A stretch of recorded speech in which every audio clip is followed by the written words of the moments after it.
Pues vamos a comenzar esto que ya se hizo tarde por parte de Da Vinci, Café, Espagueti y Librería. Pues les damos la bienvenida, ¿no? ¿De qué se trata esto? Pues primero hacer la precisión de que lo anunciamos como una presentación de un libro que en realidad pues la presentación ya se hizo hace unos meses, ¿no? Más de un año, ¿verdad? En el CUSUR y en la FIL del 2016. El libro estaba ahí en el olvido y gracias a Paulina, a Tarantina, que tuvo esta pues gentil cortesía de invitarnos para hablar del libro, ¿no? Pues Letra Sur, como les decía, se publicó por allá por segundo semestre de 2016 y es un conjunto de textos de periodismo cultural concentrado principalmente en, digamos, la vida literaria, aunque no exclusivamente literaria, del sur de Jalisco. Pero bueno, yo no me voy a meter a explicarlo. El plan es que junto con Héctor Olivares y junto con Milton Peralta, hablar de periodismo cultural, y el pretexto es que partimos del libro de Letra Sur y de ahí nos vamos a hacer un diálogo en el que están también ustedes invitados a participar. Si alguien en su momento quiere preguntar, quiere soltar un tema a desarrollar, pues adelante. Y la dinámica pues va a ser que ahora le doy la palabra al doctor Olivares, después a Milton, y bueno, depende de lo que ellos digan, vamos intercalando el micrófono acá entre nosotros y también entre ustedes si así lo desean. Así que bueno, le damos la palabra a Héctor Olivares para que nos dé pues sus impresiones iniciales.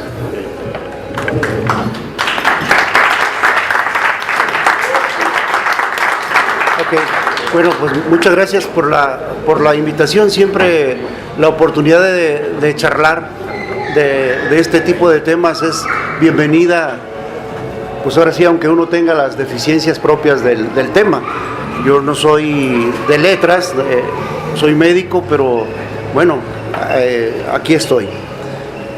Lo primero que, cuando yo tuve el libro en las manos, obviamente lo primero que trataba de desentrañar es, bueno, este rollo de qué se trata, qué hace diferente este libro de otros, o sobre todo me llamó a mí en lo particular mucho el tema del título. Letra Sur me quedaba claro, pero ejercicios de periodismo cultural.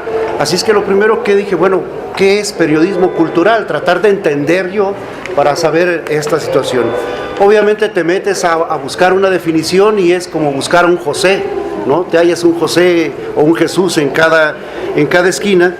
Y entonces, por ahí buscando algunos archivos, me encontré una definición muy interesante que quiero compartirles con ustedes. Es una nota, es un artículo que publica Gabriel Said en la revista Vuelta, y él nos cuenta ahí de que un reportero le pregunta a Ezra Pound, voy a leerlo textualmente, dice: ¿de qué debería informar el periodismo cultural?, preguntaban a Ezra Pound. La noticia está en el poema, en lo que suceda en el poema, contestó. Pero informar de ese o sobre un acontecer requiere de alguien capaz de entender lo que sucede en un poema, en un cuadro, en una sonata. Se necesitan personas que descubran el poema, lo que dijo el piano maravillosamente o no, el acontecimiento central de un recital, que sepan escuchar y sentir en un contexto, analizar, y no simplemente que nos informen sobre los calcetines del pianista. Me parece que a mí eso fue fundamental, y entonces fue fundamental para poder entender la propuesta y hacer una lectura ya un poquito ya con la espada desenvainada, de tratar de ver si a final de cuentas lo que yo tenía en mis manos reunía, dijéramos por decirlo así, esta expectativa que yo tenía respecto al periodismo cultural. Y bueno, la mera verdad es que no me decepcionó en lo más mínimo. Acercarme a Letra Sur, ejercicios de periodismo cultural, fue algo así como acercarme a un gran festín. Hay de todo, nota periodística, reseñas, crónicas, vamos, había de todo. Y cuando empiezo a leerlo, obviamente te vas al índice y dices por dónde le entro, pues me di cuenta que al menos había dos formas para mí muy claras. Me lo podía aventar como se avienta uno un buffet, agarrando un poquito de aquí y de allá y probar y decidir con qué te quedas, o ser ordenado e irme como una cena de 3 o 4 tiempos y seguir la propuesta que el libro nos hace en la capitulación. A final de cuentas, como lo quieras abordar, definitivamente la conclusión es que no te decepciona en lo más mínimo. Y sobre todo por la cuestión de que yo encuentro, voy a leer, yo ahora sí como leí hace algún tiempo, los que no tenemos buena memoria nos hacemos una de papel. Y yo, para evitar eso, pues aquí está. Asumamos entonces que Ricardo Zigala no es un escritor dedicado únicamente a narrar historias provenientes de su imaginación, sino que también produce y registra información relevante sobre el juicio estético e intelectual y describe aquellas prácticas cotidianas que expresan las formas en las que la sociedad piensa, siente y establece una relación con el mundo, con su pasado y consigo mismo. Tareas que, si no transcribo mal la cita, corresponden al ejercicio del periodismo cultural y son tareas que solamente pueden efectuar individuos con las características como las que tiene Ricardo. Al momento en que empiezo a leer y veo que se trata de artículos publicados en un periodo prácticamente de 1 año, 2 años, lo primero, pues obviamente con la formación que uno tiene, dices, ¿será suficiente 2 años para intentar abarcar un asunto como es la cultura en una tierra como Zapotlán? Pero ese temor se disipa inmediatamente cuando empiezo a leerlo, porque dice así, al advertir el periodo que abarca las publicaciones contenidas en el libro, podría cuestionarse en lo limitado del tiempo y del riesgo que entraña intentar un análisis de un tema por demás difícil como es el de la cultura. Pero al adentrarme en la lectura y análisis de los mismos, me doy cuenta de inmediato que esta temporalidad es una simple argucia de orden o de edición, no sé, porque los acontecimientos recopilados abarcan prácticamente una centuria. Ricardo Zigala logra estructurar una especie de espina dorsal de nuestra historia cultural, logrando enlaces asincrónicos entre personajes y geografías diversas como Guillermo Jiménez, París, Alfredo Velasco Cisneros, Ciudad de México, Roberto Espinosa Guzmán, Guadalajara, Juan José Arriola, Francia, Vicente Preciado Zacarías, Chile, Argentina, Lisette Sevilla, Colima, Alejandro Bondube, Lagos de Moreno, César Anguiano, España, Jesús Vázquez, el pintor, con sus trazos verdes y amarillos, su laguna, José Clemente Orozco, el de los pinceles de fuego, pero también el otro, el eterno novio infiel de Cúcala de Zacatecas y sus 465 cartas. Personajes y geografías, todos y todas, que al conjuntarse solos, dice Ricardo Zigala, sustentan no solamente la estructura de un libro como el que hoy nos ocupa, sino que da sentido al tan llevado y traído epíteto de Zapotlán, tierra de hombres ilustres. Es decir, a mí me permite establecer esa lectura, me permite establecer ese, decimos los médicos, ese vaso vasorum, ese vaso principal que nutre una generación con otro. En días pasados leía una crónica de un director, un individuo que nombra un director de una de las universidades más importantes de Estados Unidos, y le dicen, ¿y a usted qué es la universidad fulana de tal? Dijo, esta universidad es un conjunto de departamentos unidos por una larga red de aire acondicionado, ¿no? Y a mí me parece que cuando uno platica, tienes las charlas respecto a lo que hicieron personajes como don Alfredo, como el que hicieron Juan José, todo el bagaje cultural que hay aquí, lo hablamos como si de pronto hubiese un salto entre ellos. Pero la mera verdad es que al leer tu libro, a mí me da la impresión que tenemos que buscar eso, rescatar esos vasos comunicantes que han nutrido para llegar a ser lo que somos, pero sobre todo el impulso que le das hacia adelante, que eso creo que es motivo de platicarlo posteriormente, en el sentido de ahora un Zapotlán donde se editan libros y de buena calidad, donde hay una serie de publicaciones y sobre todo donde hay una gleba de tan buenos escritores que realmente a mí no me va pendiente que me pueda quedar sin leer algo que valga la pena.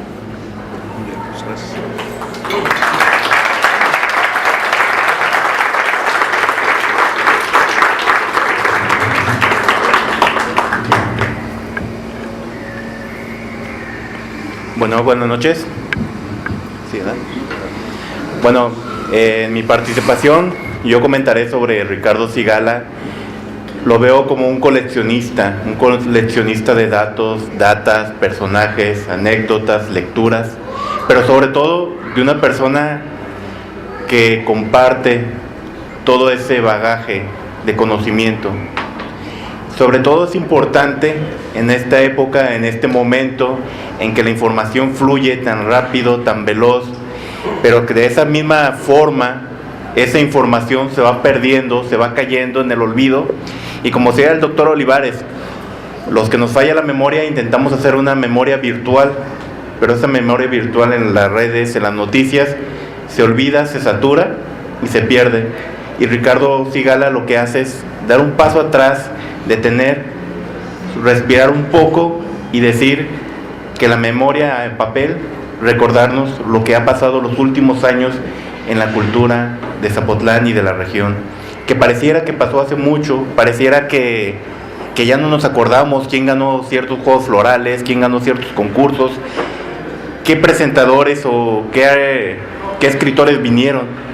Caen en el olvido rápidamente, a pesar que en su momento causaron mucha furia, mucha deseos de conocerlos, de escucharlos, de compartir, de tener su firma. Y este libro de Letras Sur nos sirve para eso, seguir una tradición de reflexionar lo que se ha hecho en cultura en los últimos años.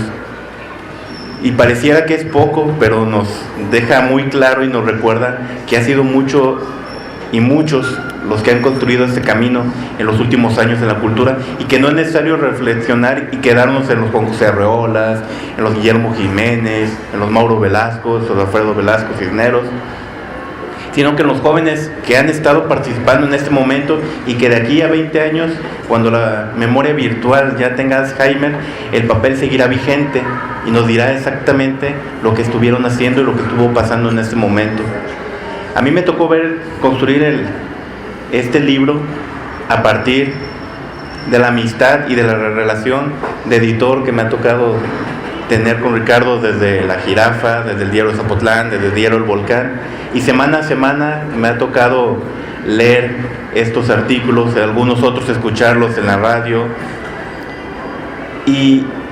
pero el momento de tenerlos aquí me recuerda mucho la frase que dijo el doctor, que pareciera tan lejanos de los artículos que nos hablaba, de la primera vez que ganó Gondúbel un premio, cuando ganó Irán los Juegos Florales, cuando ganó Lisset. De Alan no nos queremos acordar que haya ganado en el futuro, no te rías. Eso no va a quedar escrito, no te preocupes. Y a pesar de que los leí por primera vez antes de publicarlos, hace 2 años o 3, pareciera tan lejano, y es algo que sus grandes virtudes de este libro, de refrescarnos la memoria, de tenerlos presentes. Así que vamos a seguir con el maestro Olivares para ver qué otras cosas le causó, ¿no?, de ese intercambio.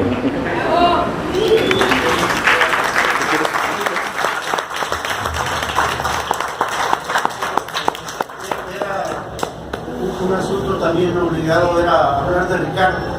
En las más de 195 páginas que tiene su libro, él no vuelve a aparecer en ningún momento.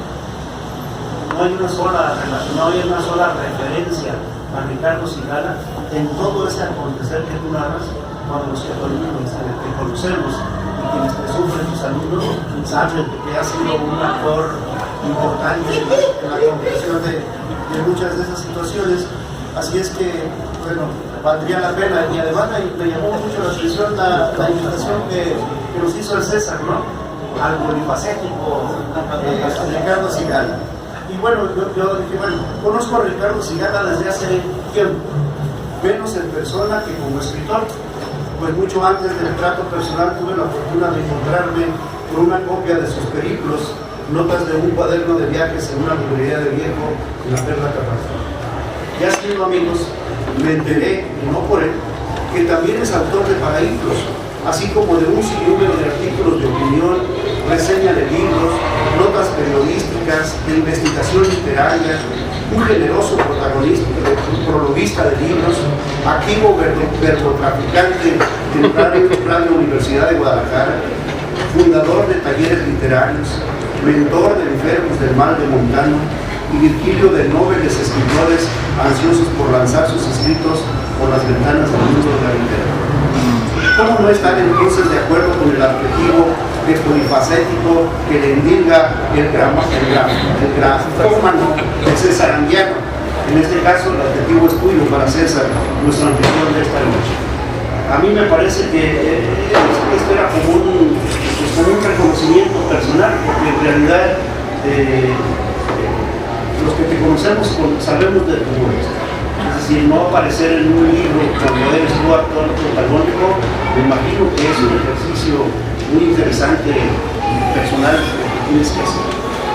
Una situación, es común que la gente que viene por ejemplo, de Guadalajara, te pregunte, oye, ¿qué se hace en Ciudad Guzmán?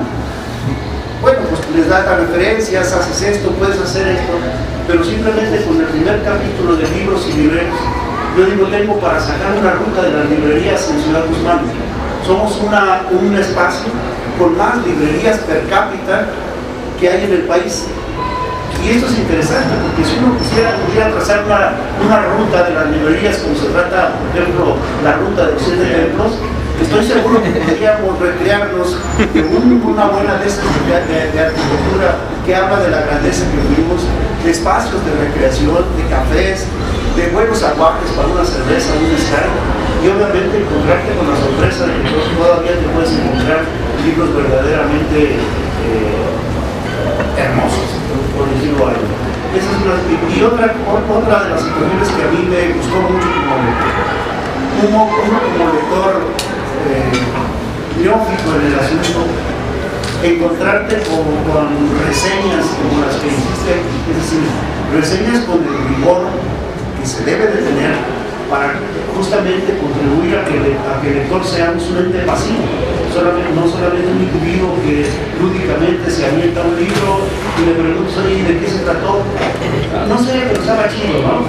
Yo creo que en esas reseñas que tú haces vas dando una serie de tips, por llamarlos de alguna manera, en los cuales uno puede profundizar no solamente en esas lecturas que tú reseñas en el libro, sino en el momento en que te encuentres ante cualquier otro.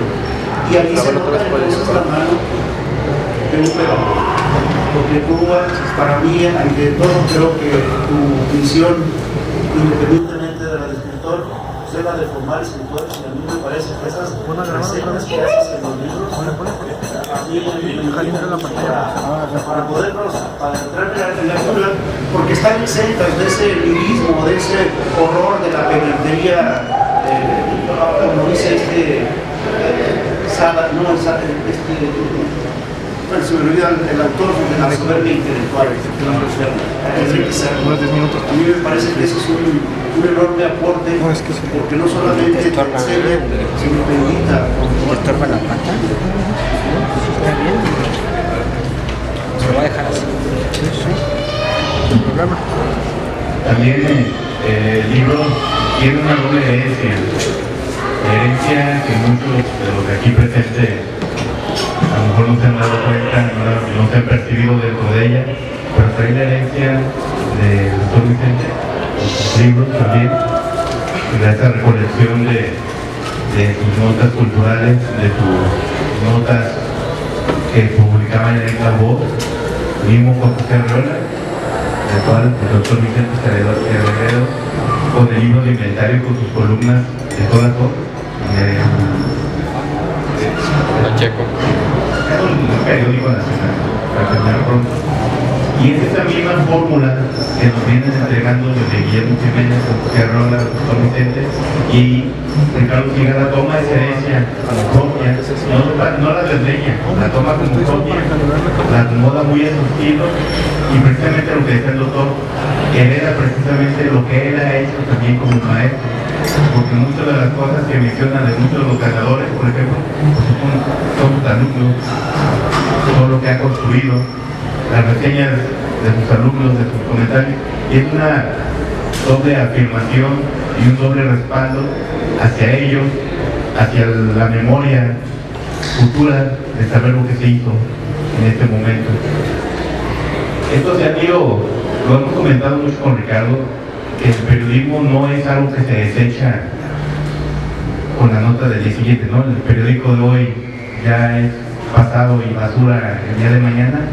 Nos queda claro, y con el libro nos muestra de que no, de que todos los libros, de que toda la información periodística sigue teniendo importancia y un enorme valor sabiéndolo acomodar. Por eso siempre seguimos, a la hora de hacer una investigación, doctor, seguimos recurriendo a los periódicos antiguos y a esa larga tradición periodística que también hay aquí en Zapotlán desde los siglos pasados, antepasados, en donde siempre ha habido periódicos, siempre ha habido secciones culturales, y lo comentamos ayer con Alan, con Ricardo en el programa de radio, ¿no?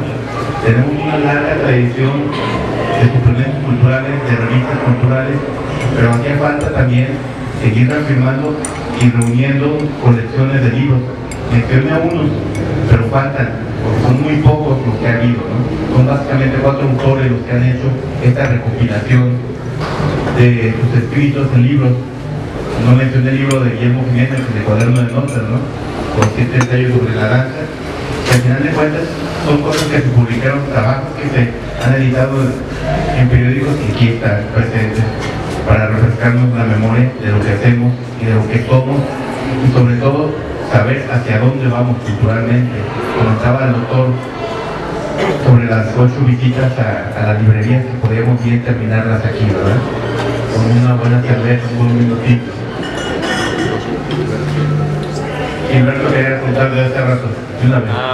Bueno, sobre eso mismo, hay un día especial en Dublín que es por lo de la novela esta de Joyce.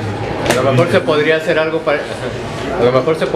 parecido aquí en Guzmán, con las visitas a las librerías, en vez de hacer el recorrido sobre lo que hizo Leopoldo Bloom, hacer algo parecido. Y aquí podría ser la alfa y la omega, el principio y el fin, o algo así por el estilo. Bueno, eso era por lo de comentario de los 7 templos.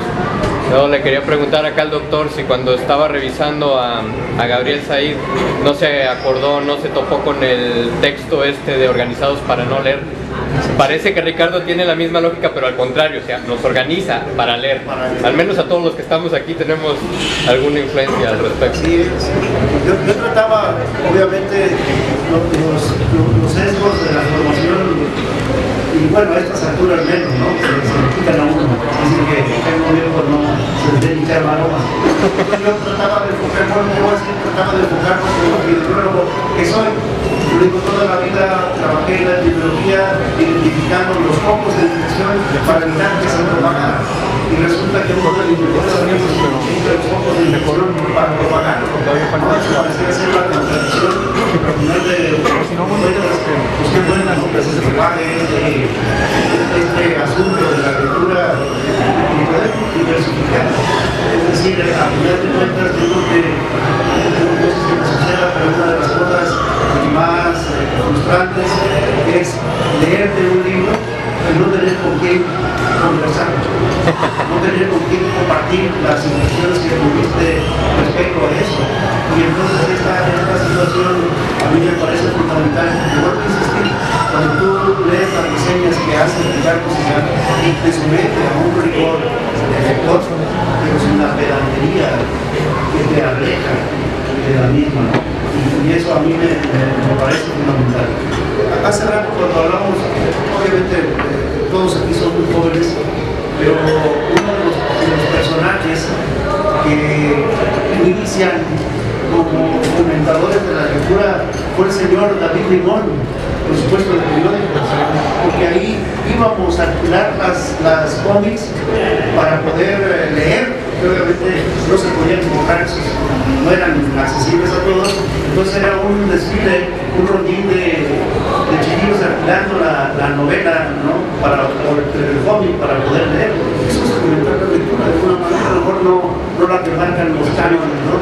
Y aprovecho pues para de las cuestiones que mencioné en la librería, no solamente agregaría un honor al leer el portal de Jesús Montoya de Picheta, ¿no? Que tiene un papel fundamental, insisto, no medido a través de la vara del rigor académico, pero me parece que también es un personaje que puso su granito de arena en la cuestión del periodismo, en la cuestión de librerías y sobre todo un excelente proveedor de tinta seca fabuloso. El primer libro que yo compré es de Guzmán hace cosa de 22 años,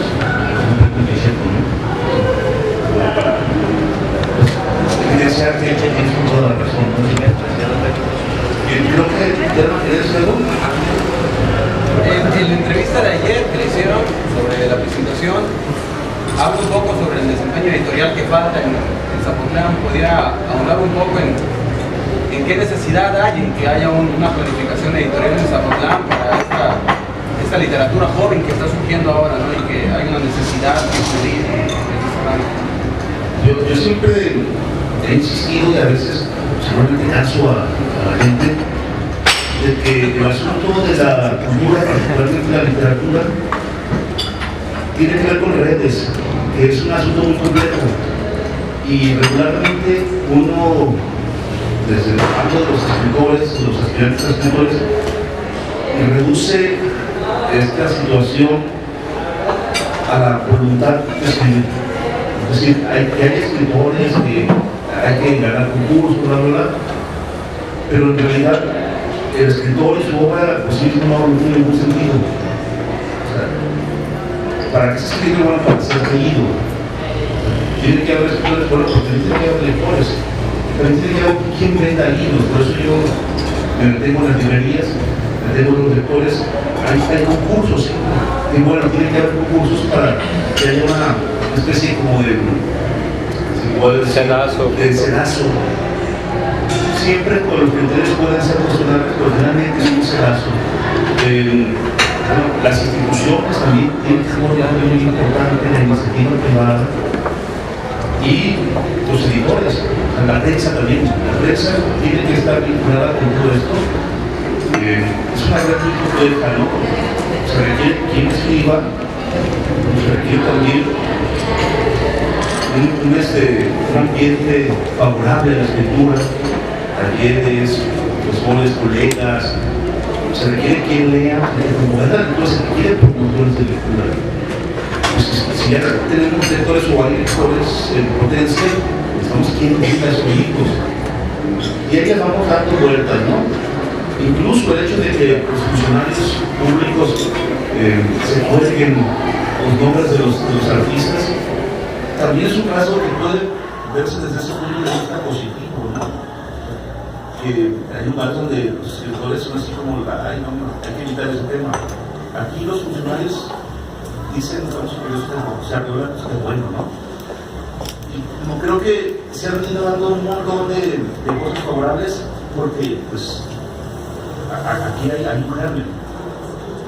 Pero yo sí tengo los últimos años diciendo que nos hace falta un editor. ¿Quién está publicando a los escritores que están ganando premios? Sí, regionales, locales, pero también los nacionales. Incluso se ha dado de casos de premios internacionales. ¿Quién está haciendo esa chamba? Pienso el caso del primer que acaba de publicar su libro, que no tiene ir a Guadalajara, ¿verdad? Uno dice, es que la ciudad no da para eso. Claro que sí, la iniciativa privada es una opción, a mí que me metan la ley, voy a hacer mi colección literaria, entre otras colecciones, ¿no? Pero también están las instituciones, el ayuntamiento, la universidad, en muchos lugares son los primeros que hacen este ejercicio de edición, varias ediciones de inclusión, ¿no? Ya sea institucionales, en el sector privado. Decía en la entrevista que me hicieron en la Gaceta, en Guadalajara, Arlequín está mirando hacia acá y está publicando nuestros clásicos. Claro, aquí también se ha hecho, pero ahora la ventaja es que esos clásicos no son nada para consumo doméstico. Como suele suceder, obviamente, aquí el archivo ha publicado La hija del bandido, pero el archivo no tiene un aparato de distribución regional, nacional, y un editorial profesional pues sí. ¿Qué pasa? Con Puerta Abierta, está haciendo un buen trabajo también, se suma a los escritores, iba a decir jóvenes, está por publicar a Von Nubel, ha publicado a Sevilla, a Gerardo González, pero bueno, también está publicando a Vicente Preciado y a Oscar Viola.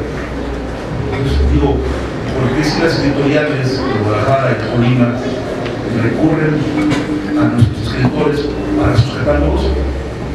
Porque nosotros no hacemos nuestros propios catálogos con nuestros propios escritores, ¿no? Creo que esa es una tarea que está pendiente, no es la primera vez que lo digo, porque siempre lanzo la suelo, puede ser bien la tentación, si no la suelo, porque si no surge ese papel, ¿no? Pues es un gusto estar aquí en la tertulia de cafés, porque los cafés nos recuerdan mucho las charlas en las que sostenían Arriola, Rivas Sáenz, Juan Rulfo, para hacer una revista, porque en los cafés salían las revistas, vamos a hacer este número, te publicamos, tu primer cuento hizo muy bien mientras vivió, y que salga en la portada. Yo pongo, por ejemplo, Mario Medina, yo pongo las viñetas, yo pongo esto, yo pongo aquello, un equipo multidisciplinario. Y lo que veo es que sí, el periodismo en México, bueno, aquí en Jalisco, simplemente tenemos a, como ustedes nombraron, Juan José Herrera con el inventario, que como tuvo que inventárselas, ahora sí, para escribir diario, o al menos continuamente, sin perder la calidad. Porque también el periodismo a veces se pierde la calidad literaria por escribir continuamente, pero sin embargo hay escritores que no perdieron esa calidad, como Federico Munguía, que también participó mucho en periódicos, como El Informador también, Arturo Rivas Sáenz, que publicó Las Gramaticalerías, por ejemplo, y otras participaciones, colaboraciones, pero que no perdieron su estilo, como decía Milton, con Guillermo Jiménez en la revista Número, donde salen algunos bocetos que van a ser el preludio a los 7 ensayos de la danza en México, ¿verdad? Que publica, bueno, él mismo dirigió su revista y fue una revista muy olvidada, la revista Número, que publicó a grandes autores como Enrique González Martínez, modernistas, y que hay crítica entre ellos, ¿no? También, o sea, hay una crítica entre revistas, pero sobre todo por la calidad y sobre todo por la difusión. Y lo que yo pienso es que el periodismo, pues ahora hay una nueva tendencia hacia el neoperiodismo, como le llaman ahora, ¿no? Que no tiene nada que ver con lo que estamos haciendo ahora, con lo que está haciendo ahora, que es que el periodismo sea literario, ¿no? El periodismo a veces es sobre lo inmediato, crudo sobre lo inmediato, pero un buen periodismo, como el que se ha hecho aquí, como lo han mostrado, que lleva una tendencia a demostrar lo que hay de poético, un periodismo poético también. Recordemos a Víctor Manuel Pasarín, que todavía sigue haciendo grandes publicaciones en la Gaceta, que ha estado aquí en la UDG en Sur. Fernando de León, que cuando estuvo aquí en el taller nos traía sus pues traía kilos de revistas para que las difundiéramos, ¿no?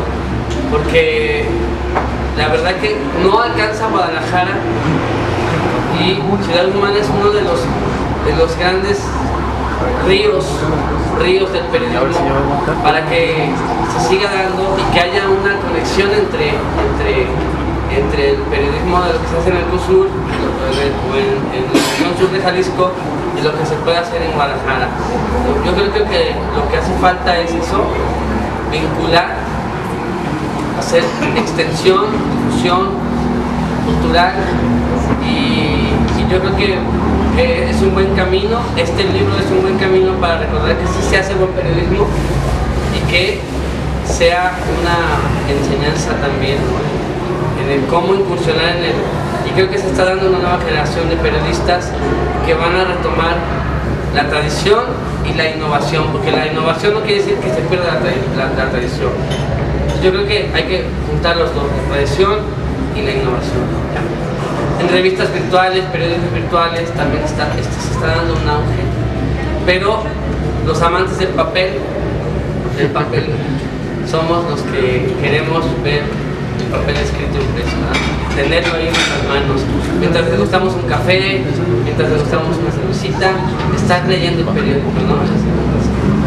Bueno, gracias por la introducción. Creo que estamos de acuerdo en una tradición que no hay que olvidar, hay que reconocer. Jalisco siempre ha tenido esa condición pues, de revistas literarias y tantos también tiene lo suyo, ¿no?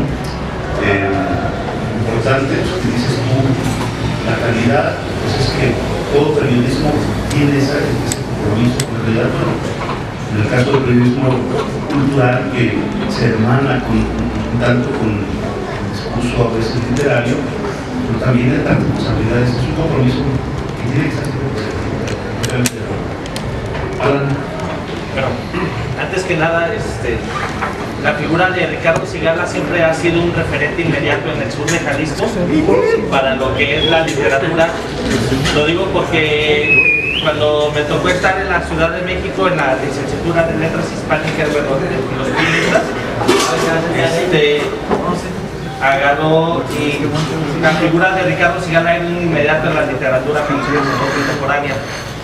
También con el libro de ese que acabas de publicar, nos demuestras que al final de cuentas, lo que hemos platicado muchas veces, te has convertido en un cronista de la cultura de la región sur de Jalisco y lo estás demostrando con una sentencia de un libro. Y también nos demuestras a nosotros que somos estudiantes de letras y que seguimos las letras, que el periodismo puede ser también cultural, podemos explotar esa área que a veces no lo hacemos y que se puede hacer de buena manera y de buena calidad. Entonces, al final de cuentas, Ricardo Sigala, más allá del amigo o del compañero, es algo que debemos de seguir, como decía Milton, esa herencia que nos permite poderla reestructurar a nuestra manera, pero sin perder la calidad que se está manejando en el libro. Te agradezco mucho, Ana, pero en mi caso siempre fui un mal ejemplo a seguir. Siempre fui un mal ejemplo de la familia, así que... Oscar de la Borbolla, que en su momento estaba ejerciendo la licenciatura de Letras en línea de UNAM, era de referencia bibliográfica Ricardo Sigala, ¿no? Entonces, si ya gente como Oscar de la Borbolla nos toma para una licenciatura inmediata, yo creo que estamos diciendo muchas veces la gente que tenemos o las cosas que se hacen aquí porque están aquí, ¿no? Pero sí necesitamos darle el valor que tú le estás haciendo con el libro, porque a veces volteamos esa ventana y decimos que es cierto, esto no lo habíamos visto. Necesitamos ese ojo crítico, ¿no? Para podernos enseñar a hacer periodismo cultural. Bueno, pues, insisto, gracias por eso.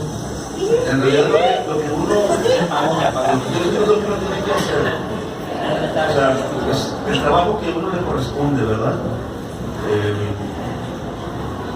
Soy profesor, es mi vocación fundamental durante más de 2 décadas y bueno, no hay, yo creo que no funcionan al 100% los profesores del verbo, nada más. Entonces, si tú vas a tu clase, preparas y dices cosas, bueno, también tienes que tener un apoyo, bueno, está el trabajo, o sea, está la teoría, pero también aquí está el trabajo, no tanto pues, en un plan de soberbia o es nuestra tarea, nosotros estamos en este ámbito, ¿qué es lo menos que podemos hacer? Escribir sobre cultura, hacer literatura, según lo que cada quien decida, ¿no? Y pues simplemente decir que creo con mucho gusto es mi trabajo y me da mucha alegría saber que hay algún lector, ¿no? Está bien. Gracias. Allá, un poco ahorita. Digo, ya no sé, pues el título no me permite.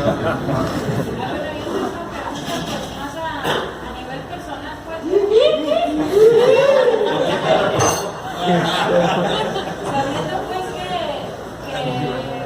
usted, bueno, para mí, pero yo sé que para muchos es admirado, pues era como que siempre desde que fue coordinador, pues yo lo veía así bien asqueroso y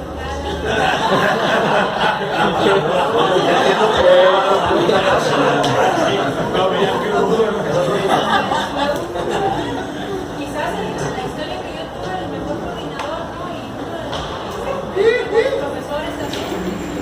Y pues usted sabe la estima que le tengo, ¿no? Pero yo siempre me he preguntado, porque me lo he preguntado a mí misma, pero obviamente usted tiene un camino más recorrido y un trabajo arduo, ¿no? De lucha siempre y de empujarnos en los talleres, en las clases, en la radio, ¿verdad? De muchas formas y también como escritor, porque también escribo. ¿Por qué la literatura? O sea, esto es a nivel personal. ¿Por qué uno lucha por la literatura o por qué se dedica a la literatura? Lo vas a hacer llorar, primero que haces eso. Salud. ¡Salud! ¿Por qué la literatura? Sí, ¿cuál es el sentido, pues, de dedicarse a su vida? Pues yo, desde luego, siempre también me decía algún que me hacía haciendo, en conversaciones con el doctor Preciado, alguna vez concluimos que estábamos entregados pues en la literatura, porque en algún momento particular, o en varios momentos de nuestra vida, cada quien, claro, por su cuenta, por su lado, la literatura funcionó como una tabla de salvación, un naufragio, ¿no? Quizás cuando uno pierde la fe, quizás cuando las cosas no van bien, y de repente aparece un libro que te salva. Yo así me gustó entenderlo, ¿no? Pues sí, es una especie como una labor como de misionero, ¿verdad? Y no lo están pensando, ¿no? Una vocación sacerdotal, casi. Sí, porque en realidad yo soy heredero de esas generaciones sin Dios. Pero yo descubrí con el tiempo que en verdad el tiempo no pierde la fe, entonces la fe está en la literatura, ¿no? Quizás por ahí va el asunto.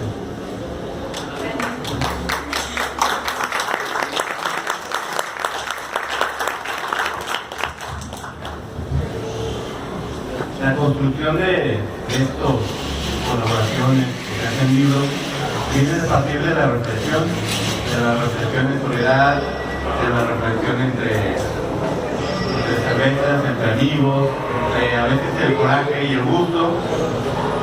Y ahora que lo estaba releyendo, me acordé de muchas de esas anécdotas que pasaron alrededor del escrito, pero sobre todo a la pregunta insistente que casi cada 8 días me envía, que últimamente ya no, y es, oye, ¿alguien me lee? Y ya últimamente le han mostrado que es poco lectores, pero muy buenos, ¿verdad? Yo tenía la duda de si, aunque sea editor, porque todos lo leían, ¿no? De Word sí lo leía, ¿no? Pero... Y comentaba de contesto porque hay varios artículos que me llegaron pues, algunas personas a reclamar, porque pues no lo conocían, entonces llegaban directamente al medio a hacer quejas, ¿no?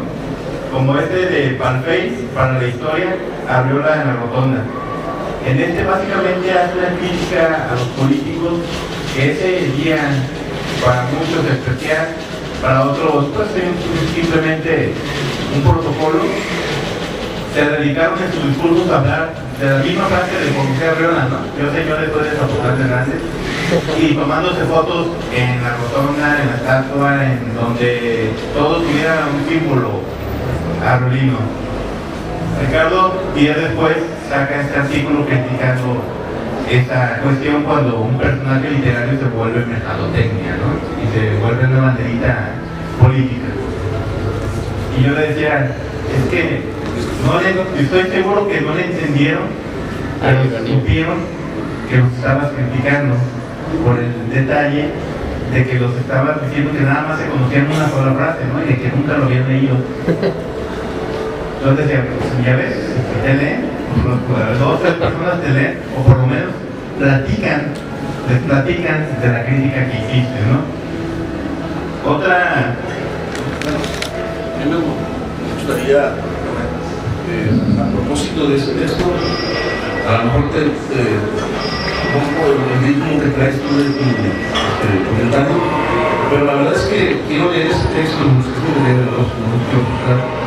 porque es uno que me gusta, y además yo quiero hacer pues un homenaje centenario, ¿no?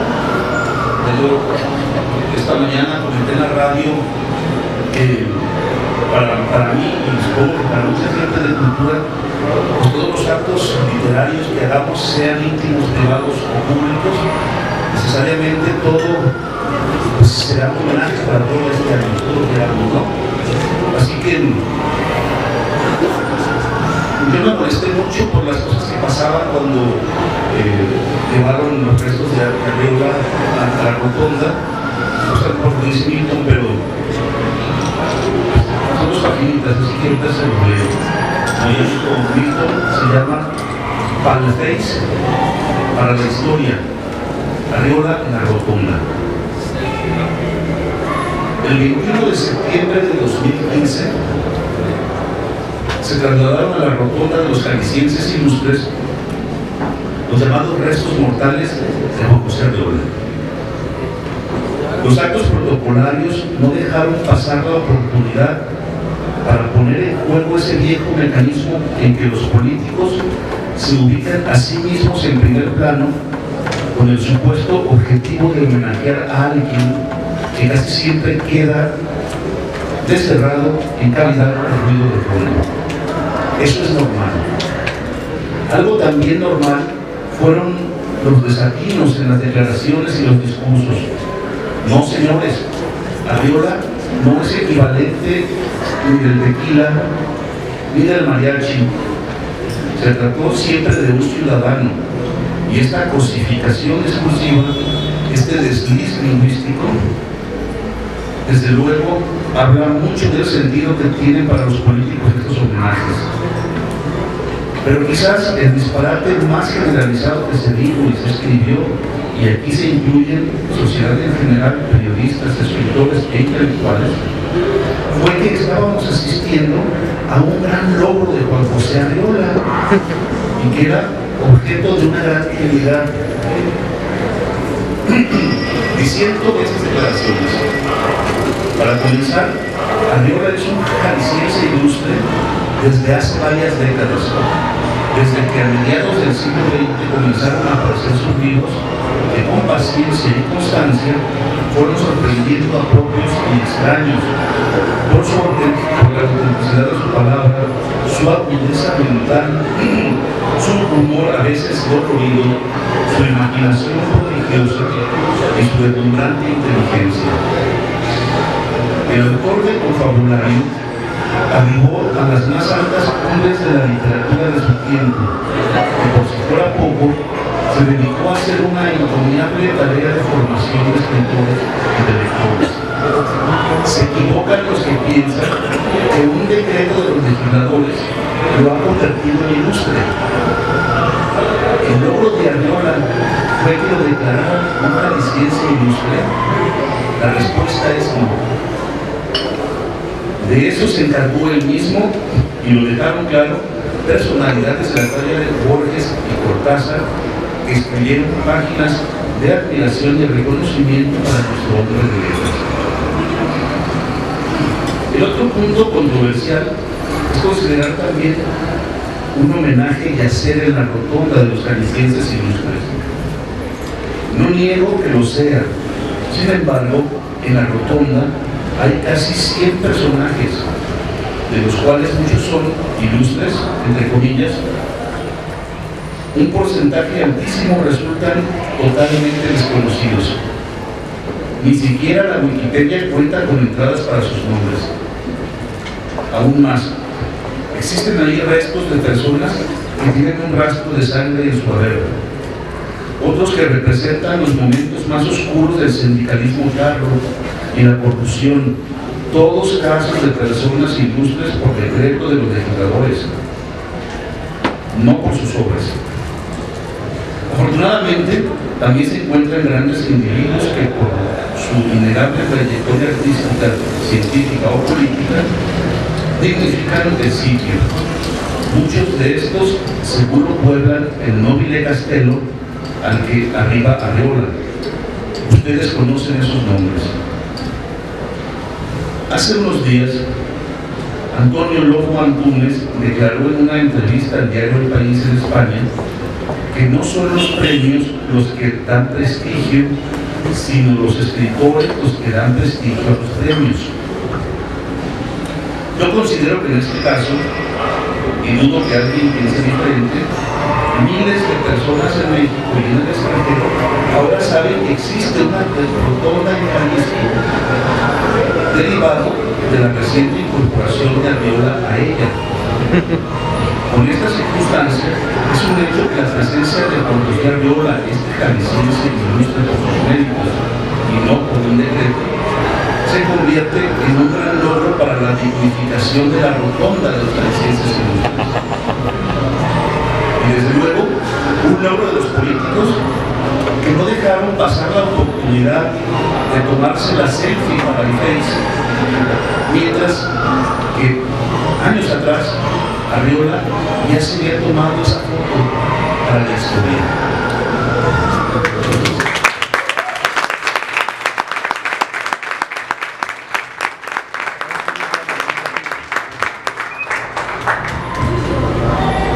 Otro de los artículos que recuerdo que también causaron cierta polémica y que cuando me lo mandó yo pensé que no había tenido chance de escribir nada y me mandó el nombre del Nevado, el nombre del volcán, donde él cuenta una anécdota de niño, donde dice que en su familia algunas personas decían volcán del Colima o volcán de Colima, y hace pues una reflexión sobre la diferencia entre él y él. Impactó como una columna más, me mandó para rellenar más, pero hubo varias personas que llamaron al medio preguntando y que les terminábamos de explicar cuál la diferencia, pero sobre todo hubo dos o tres propuestas pidiendo que así como decía el maestro, se le cambiara el nombre oficialmente al volcán, ¿no? Así estas pequeñas anécdotas, y lo comento también porque sigue esa cuestión, ¿no? ¿Alguien me lee? ¿Alguien toma en serio lo que leo? ¿Alguien considera por lo menos en algún momento lo que está escrito en este papel, ahora el libro, que realmente es sincero? Pues sí, sí lo es, ¿no? Sí lo es. Y vuelvo al comentario al principio, todo está construido a partir de la reflexión, a partir del diálogo, a partir de haber vivido y convivido con ciertas situaciones. La última, que no está aquí en el libro, pero te lo quiero comentar, y para que ustedes lo conozcan, dos artículos que en las últimas semanas han gustado mucho. De hecho, uno de ellos estuvo entre los más leídas de las notas del volcán. Le digo, desbancaste la nota de la entrevista del nuevo obispo de Ciudad Luna, que ya es mucho decir, y es una crítica muy interesante sobre la alianza MC-PRD-PAN. Yo sé que aquí a muchos no les interesa, pero él hizo una crítica bastante inteligente, bastante sagaz, y se convirtió durante muchas semanas en lo más leído, pero sobre todo lo más compartido en los políticos, y muchos de esos partidos me decían, mira, qué buena columna. Y yo decía entre mí, sí, güey, no te estás dando cuenta que lo está criticando, ¿no? Y esa es la sagacidad que siempre hemos comentado, saber nuestros límites y cómo hacer una crítica tan elegante, que a pesar de que están criticando, que la otra persona se sienta halagada porque escribe sobre él, ¿no? Y el último, que fue hace 2 semanas, ¿en qué sueñan? Bueno, fue a principios de este año, ¿en qué sueñan? Es un artículo enfocado a la temporada política, reflexionando en qué sueñan los políticos después de mentir, de criticar, de robar, de hacer todas esas cosas. Va haciendo varios cuestionamientos y me gustó la columna, y también estuvo entre los más compartidas, pero sobre todo hubo en Twitter algo que nos llamó, un lector que nos llamó mucho la atención, que no solo le puso pues el típico me gusta, sino que lo compartió, lo repitió, que es Ricardo Alemán, un columnista, uno de los columnistas estrellas de El Universal, que digo, mira, pocos lectores, pero muy buenos. Respecto a lo que dice Milton, de esa inquietud de que pues uno escribe pero no sabe si se lo leen, pues fue hace cosa de 2 años que recopilé en un volumen pues la serie de artículos, de crónicas que yo pensé que podían funcionar como libro. No era este es una circunstancia. Este es como pues una circunstancia que me llevó a solamente extraer los que tenían que ver con la cultura del sur de Jalisco, pero originalmente es otro libro más grande, con más temas, y que originalmente yo le había llamado La Conjura, porque las columnas son los conjurados, La Conjura Solitaria. Y en el prólogo de ese libro, pues yo digo que uno piensa que está conjurando cuando escribe porque está haciendo algo indebido, pero aparte está solo porque sabes que nadie te lee. Por eso se llamaba La Conjura Solitaria originalmente este proyecto, ¿no? Bueno, con respecto a lo que comentaba, me hizo muy interesante preguntar ¿en qué consiste la crítica literaria? Porque muchas veces el crítico se ve sobajado cuando haces una reseña de un libro o de un autor, es muy difícil. El crítico siempre ha sido como el que está detrás del libro, porque el libro siempre va a ser el autor. Mejor leer a Pedro Páramo, a Arreola, de la crítica, pero yo pienso que el verdadero crítico, en el caso de lo que se está haciendo ahora, es también retomar el papel del crítico literario. Un crítico literario no es un papel muy importante, porque decía una carta de Enrique González Martínez que le escribe a Rivas Sáenz, dice: usted atisba cosas que yo no había visto en mi obra literaria, ¿no? Algo así, ¿no? Parafraseando.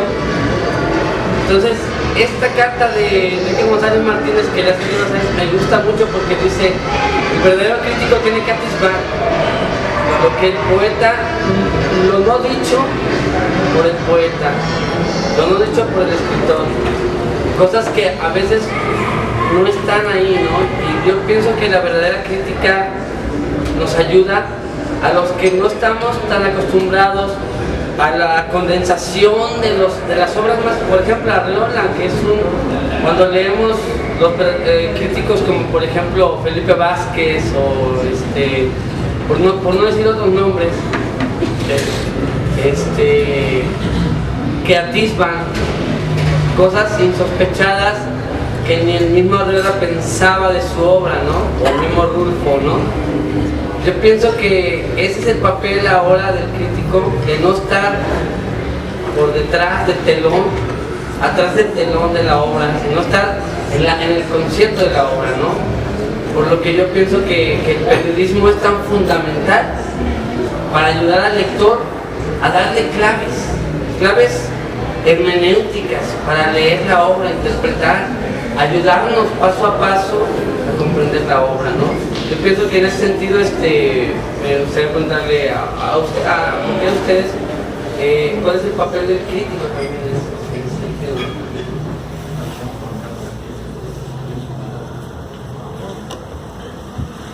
Hace algunos meses platicábamos con Ricardo Castillo, que no quiere precisamente sobre la crítica literaria, ¿no? Él dice que él no cree en los críticos porque son escritores frustrados. Dice que criticar no se trata nada más de destruir y ver las partes malas. Se trata de ayudarle al lector a motivarlo a que lea este libro, a que lea y conozca a este autor. Creo que a partir se debe de tratar de eso, la crítica literaria, ¿no? De motivar a las personas a leer. Y era otra de las cuestiones que salía con él y con algún momento en otra entrevista como con Manuel Pasarín, otra charla sobre la crítica y por qué escribir notas periodísticas sobre una obra de teatro, una película, sobre un libro. ¿Por qué escribirlo? No es para destrozarlo, es para motivar a la gente a que vayan, e invitarlos a estas personas que posiblemente no vayan a leerlo de alguna u otra forma, aunque ni siquiera se den cuenta de que alguna obra existe. Para eso está la crítica literaria, la crítica especializada, para invitar a las personas a decirles, mira, aquí hay este libro de letras tú, está interesante, léelo, ¿no? Te puede ayudar, te puede servir, te puede entretener un rato. Y de eso considero yo, a partir de la experiencia, a partir de la plática con ellos y con otras personas más, que la crítica tiene que ser a partir de eso, no necesariamente destructiva, porque a veces, y lo planteaba Ricardo Castillo, en Guadalajara, cuando nos conocemos todos, y a veces unos se caían gordos, ¿y qué hacían? Criticar y destrozar el libro, nomás porque me caía gordo, punto. O porque era mi amigo, pues no puedo hablar mal de él, ¿no? Entonces, ¿qué hacemos? Hablar bien, ¿no? Y yo lo veo, lo percibo desde mi posición más de periodista. Siempre me invitan a las presentaciones, y no porque aquí vaya ella, para que les ayude a los medios a difundir su obra. ¿Qué intento hacer? Bueno, lo que me enseñó Pasarín, lo que me enseñó Sigala, lo que me enseñó Ricardo Castillo y Hugo Rivera lo llegó a comentar. Fernando de León también. Fernando de León. Invitan a la gente y que la gente decida si les gusta o no, porque tú no eres omnipotente y el hecho de que a ti no te haya gustado, que no le hayas entendido o de que hayas estado de malas, consideres que esa obra mala, no significa para otra persona que también sea mala. A lo mejor él alcanza a detectar sus virtudes.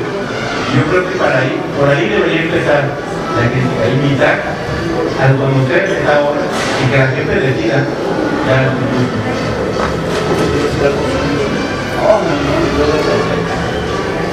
Yo creo que sobre ese asunto de la crítica tengo una opinión muy personal y que muchos de mis amigos pues, no están de acuerdo. Esa es mi postura, ¿no? Lo que dice Ricardo Castillo, ¿no? Que me dijo hace unos años de que el crítico en realidad es un escritor frustrado. Yo estoy de acuerdo en eso. Yo conozco gente que empezó con toda la convicción del mundo de querer ser ensayista, de querer ser crítico literario y fracasó. Y terminó escribiendo grandes novelas. No fracasó, descubrió que lo suyo era escribir narrativa y no un texto argumentativo, un ensayo, ¿verdad? ¿Por qué nunca decimos, fulano de tal fracasó escribiendo cuentos y por eso se convirtió en dramaturgo? Pero el crítico literario decimos que es un escritor frustrado.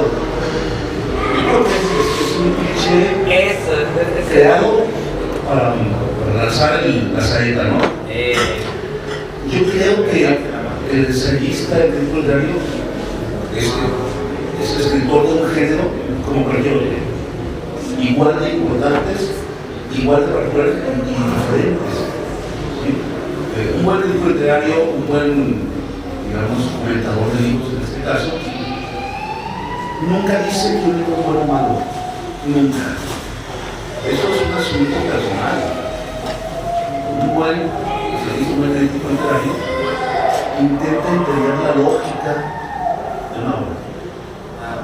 Ahí tenemos a José Luis Martínez, que hoy celebramos el centenario de José Luis Martínez, un verdadero crítico que buscó y reconoció a artistas jaliscienses en México, porque gracias a José Luis Martínez, que de Atoyac, de Jalisco, reconoció en sus críticas, si leen la literatura mexicana del siglo XX, vamos a encontrar toda una parafernalia de escritores, pero sus críticas son muy buenas.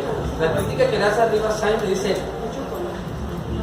cosas muy puntuales, siendo amigos también le dicen, lo critica. También critica el estilo bueno, pues conoceremos que Luis Martínez es de los más grandes, porque estamos celebrando la Riola, pero José Luis Martínez es de los más grandes críticos literarios de México, que con su sí, pero también México, el hijo pródigo, entrevistas muy desconocidas, y que en verdad reconoció facetas insospechadas de escritores como Alfonso Reyes y otros, ¿no? Entonces yo pienso que Alfonso Reyes es el verdadero crítico que nos dio toda esta gran cultura, pero José Luis Martínez, yo creo que hoy estamos aquí también celebrando el centenario de... Deberíamos también estar celebrando José Luis Martínez. Yo tengo la impresión de que en nuestra cultura no es muy bien valorado un crítico literario, ensayista en general, seguramente porque nuestra tradición no está asociado con la filosofía, o sea, no tenemos grandes filósofos, no estamos, no somos muy dados a la argumentación, somos muy dados, y no hay una gran tradición, aunque hay muy buenos ensayistas, eso sí, ¿verdad? Entonces, por eso a veces se ve como si fuera un género de segunda clase, pero en realidad no por ahí. Pero también lo veo también una forma de, cuando se sienten ofendidos, una forma de desacreditar, ¿no?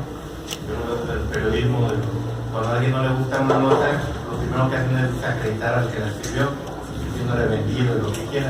Y lo veo en la crítica literaria igual, por eso le dicen escritores frustrados, ¿no? Para desacreditarlos, dicen, tardío, porque no pudo. Creo, yo así también lo considero. Y creo que debe ser una invitación. ¿Y? Lo que quería comentar es respecto a José Luis Martínez. Él mismo reconoció que no tenía mucho talento como poeta, que él quiso ser poeta, y por eso luego se dedicó a hacer esto de crítica literaria, o como decía Gabriel Said, se dedicó a ser el curador de las letras mexicanas. Pero también con esto de lo de la crítica y de los escritores, bueno, también hay otros ejemplos que al contrario son muy buenos escritores y son muy buenos críticos. De los recientes, Coetzee, o sea, nadie puede decir que no escribe bien, y sus ensayos ya no sabe uno a cuál irle, si al novelista o al ensayista. Vargas Llosa también, Vargas Llosa. Pero en ese tenor yo lo que te quería preguntar es, cuando tú estabas escribiendo, ¿qué tanto te involucrabas o qué tanto buscabas esa distancia con los textos y con lo que estabas haciendo? O sea, ¿qué tanto era asepsia o qué tanto era darte permiso de involucrarte más, o esa distancia que querías tener para criticar de manera imparcial? O sea, tú como crítico, ¿cuál era tu estrategia? Pues lo que pasa es que yo creo que no puedo decirlo.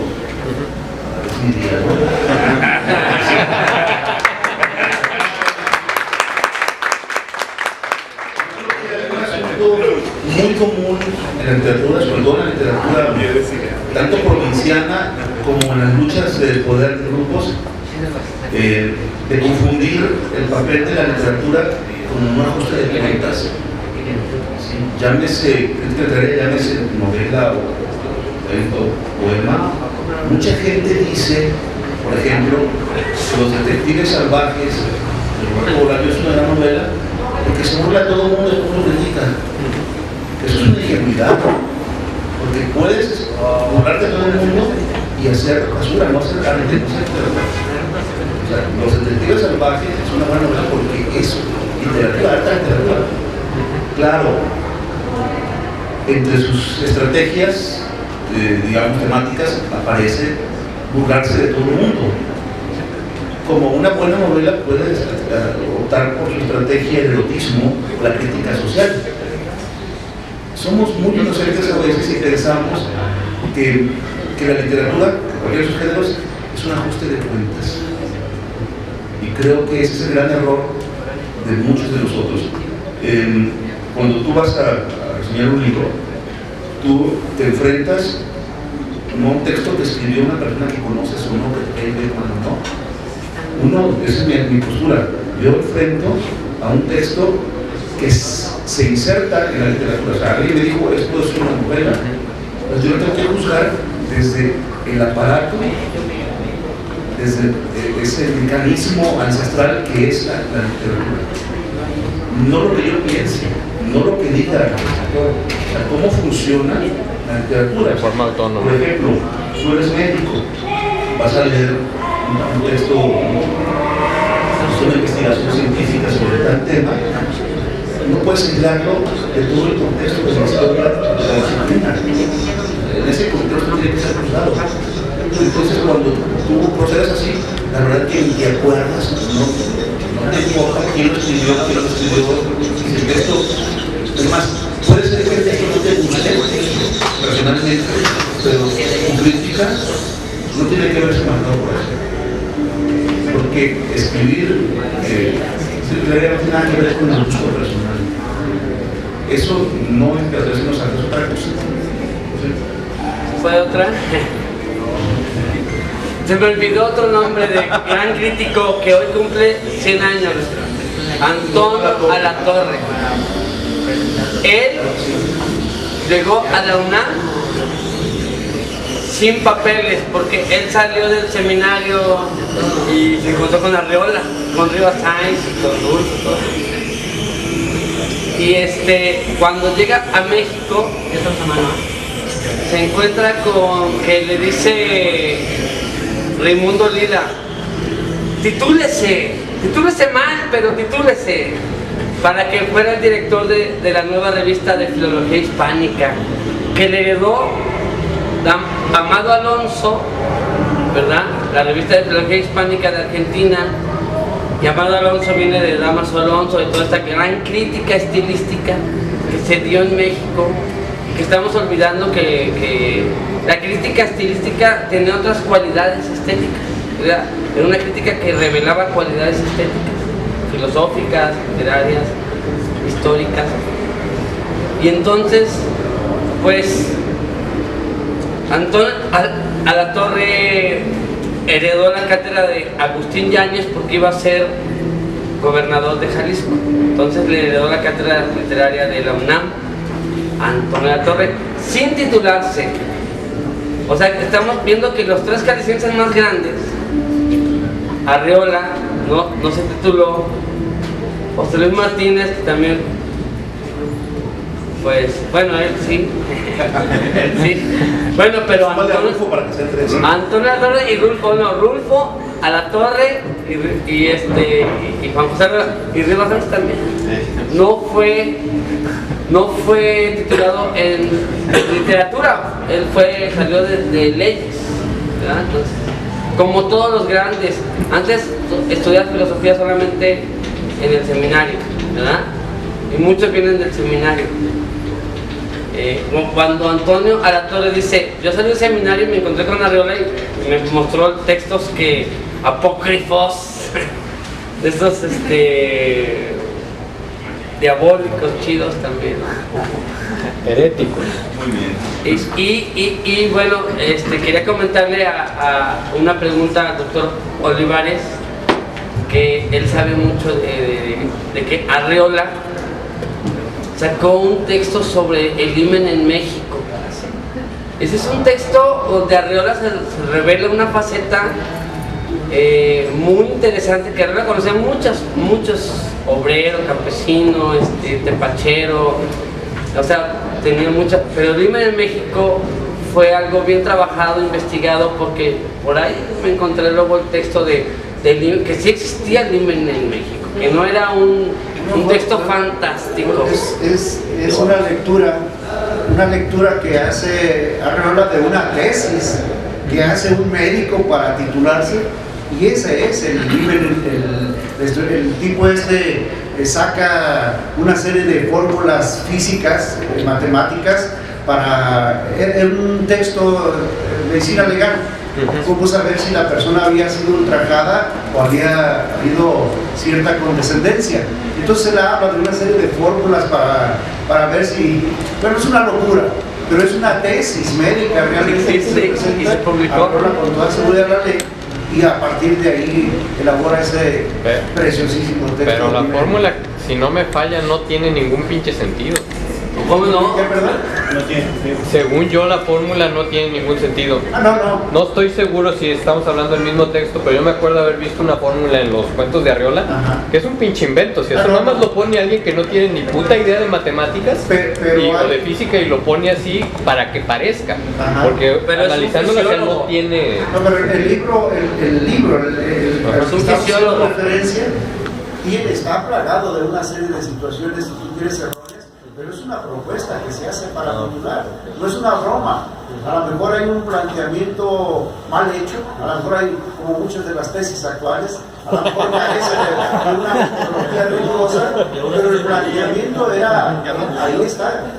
Yo personalmente tengo uno de los ejemplares de esa tesis, y está a sus órdenes, el que la quiera trabajar con mucho gusto. Wow, incluso hasta nada más para, y obviamente lo que aparece en el IMEN de México Arriola, pues obviamente tendrá otra connotación, tendrá otro uso que hace Arriola de la información, pero en el libro que estamos hablando te despliega una serie de hojas, porque te divide primeramente los tipos de IMEN que hay, y entonces se define la resistencia que pueden tener, etcétera, etcétera. Está divertidísimo. La clave es el humor en Arriola, ¿no? Recuerdo una anécdota que... Entonces de ahí se puede deducir también lo de, ¿cómo se llama? El personaje de la feria, de Rosa Fierro. Concha Fierro. Concha Fierro. El doctor Preciado me contó que él hizo un libro que algunos conocen de las jugadas de ajedrez que realizaba Arriola con un personaje todavía. Entonces, Preciado va a Buenos Aires y presenta ese libro en una sociedad de ajedrecistas. El doctor Preciado me dijo, sí, yo no sé mucho de ajedrez, pero pues ahí está, es lo que llegó las jugadas que él escribió. Entonces que los ajedrecistas le dijeron, porque el doctor pensaba que le iban a decir, es que qué geniales jugadas, qué interesante, qué bueno para jugar. No, es que están clarísimas las jugadas. ¿Por qué? Es que se nota que hizo estas jugadas, domina el juego, pero jugaba para no ganar, jugaba para provocar, para entretenerse, para hacer más complicado el asunto y divertirse en complicarlo. Y a mí me gustó mucho esa anécdota porque en realidad muchos textos de Arriola funcionan así. Por eso cuando dices que la fórmula no tiene sentido, a mí me parece que es todo el espíritu de Arriola. Porque Arriola, uno de los grandes errores es tomarlo literalmente, ¿no? Es siempre una ironía, balística, es una chulada. Exactamente, de balística. ¿Es en serio o es rock? En balística de repente empieza a hablar de una ballesta que en lugar de disparar proyectiles, piedras o balas, dispara estos grajos, pájaros. Si has leído a Kafka, sabes que es un jueguito delicioso, que además Kafka en checo significa grajo, completamente kafkiano. Si no has entendido, ahí te va el mensaje. O sea, en la Arriola todo está cuidado, nada más que creemos que es una solemnidad formal, es una ironía constante. Bueno, ya de tarde, ya sobre, ya se tengo una última pregunta. A ver, venga. Antes que nada, felicidades por la presentación de su libro. Y después que todo, yo creo firmemente que la palabra es un monumento a la vida, ¿no? La palabra es un poder vivencial que se da, puede que hasta sea el origen de la existencia. ¿Quién sabe? No sé. Por eso creo que los periodistas, los editores, los escritores sobre todo, los poetas, todos, tienen una responsabilidad tan grande con la palabra. Ahora lo que voy, ¿qué pasa con aquella palabra? O sea, sé que han hablado de anécdotas, de historia, de múltiples vivencias que acontecen en el mundo, pero ¿qué pasa con aquella palabra vivencial, presencial más que nada, de un acontecer nítido que surge siempre en común con todos en el espíritu de cada uno? O sea, yo me imagino como por ejemplo la caricia suave del viento, el borde sutil del suelo, o sea, aquella palabra que describe nuestra naturaleza acaeciendo en la naturaleza misma. O sea, tal vez no es importante porque se ha dejado de escribir del viento, del tiempo, o sea, del tiempo que nos surca nuestras mentes para divagar en nuestro corazón y exaltar nuestras emociones. O sea, yo siento que como escritor, como periodista, tienen una responsabilidad tan grande y además tienen un estudio y una creatividad tan enorme que pueden atraer a toda la gente a que la palabra ya sea un acontecer cósmico, o sea, en donde también las hojas, la particularidad de las células, o sea, todo el acontecer que es universal y nos sucede a todos, como el respirar y todo ese tipo de cosas, que nadie se olvida. Creo que es más válido un breve caminar, un breve paseo por el jardín, por el bosque y respirar el aire puro, que yo creo que algo que no nos pasa a todos, que es, no sé, como como cualquier periodista que dice, no, pues hubo una balacera o cualquier otro pinche pedo, no sé. Pero ¿qué pasó con esa que puede ser descrita como monotonía, pero ustedes como poderosos de la palabra lo pueden describir como un acontecimiento fantástico y sucede a diario y nos acontece a todos en nuestro espíritu, en nuestra alma y en nuestro ser? O sea, ¿qué pasa con esa palabra que dice ahorita?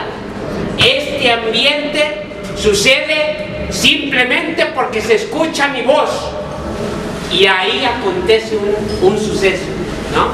O sea, ¿dónde está el viento que palpita mi cuerpo y sacude mis entrañas para decir que aquí doy un paso y sacudo más allá del suelo? ¿Verdad? O sea, hay una palabra escrita y descrita en todo acontecer natural que a todos nos atañe, pero nos hemos olvidado o simplemente a nadie le interesa. ¿Qué pasa con eso?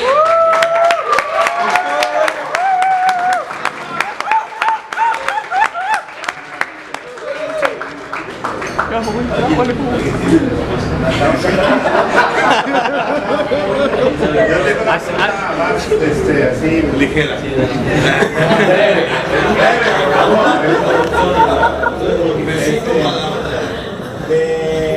Como en 2016, yo creo, a finales, leí en el volcán una columna que se llamaba Las Puertas, que hacía referencia al grupo de Thor, y que hablaba más o menos de estar como insistiendo en el ámbito cultural y las luchas que los jóvenes a lo mejor llegan a tener, ¿no?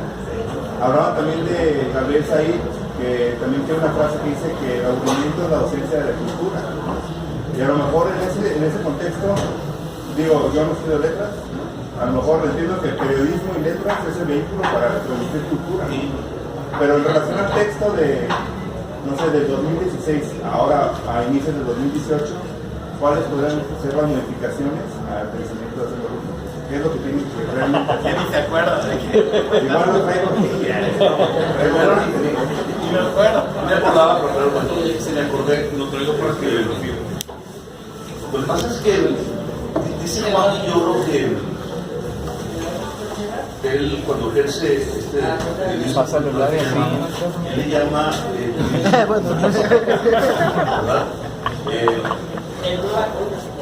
periodismo, más bien literatura cómplice le llama. ¿Literatura qué? Cómplice. Cuando escribe los periódicos, porque la literatura se escribe y se lee a otro ritmo. El periodismo es inminente, urge, hay una hora de entrega, etcétera, se escribe al día.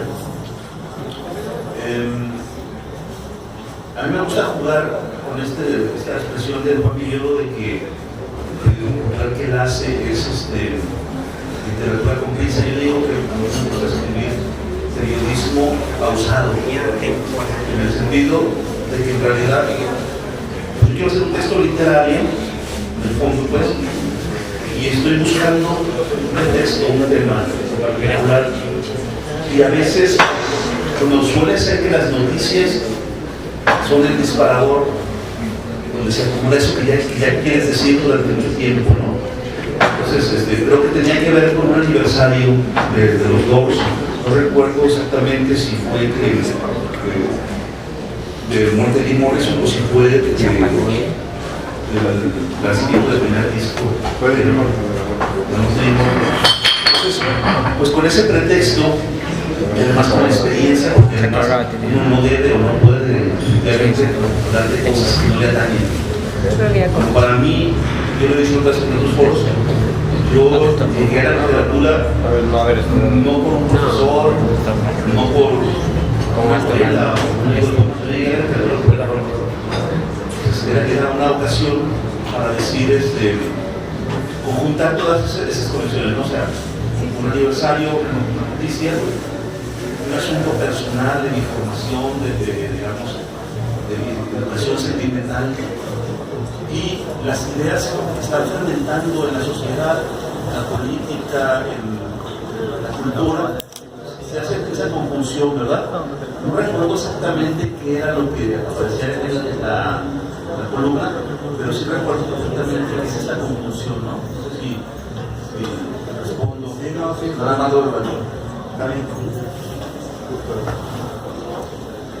Ese tipo de cosas que me gusta que se usaban, porque un tiempo que estaba escribiendo sobre Thor también, el año 2016, escribí varias veces a partir de canciones de Bob Dylan, solamente por capricho, para hablar de realidades políticas. Y curiosamente, luego se ganó el Nobel. Que gana el Nobel, ¿no? Pero también nace a partir de una frustración de que no habías escrito sobre música, ¿no? Y tan importante, sí. Era algo que discutíamos, que te gusta tanto la música, que no habías escrito nada hasta ese momento que tuviera relación con la música. Y ese es de los primeros artículos que empiezas a vincular. Siempre hablamos de música, pero no hablo de la actividad, pero no se le ha dado escribir sobre ese tema, ¿no? ¿Qué pasa? Esto ya se prolongó mucho. Un aplauso.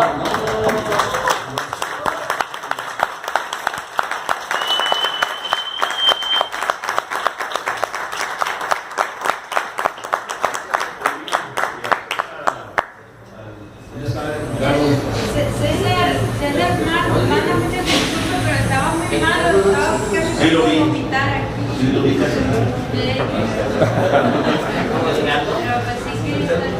¿Vas a firmar libros? ¿Puedes afirmar? ¿Qué evalúa? No sé si César trajo libros para vender, la verdad.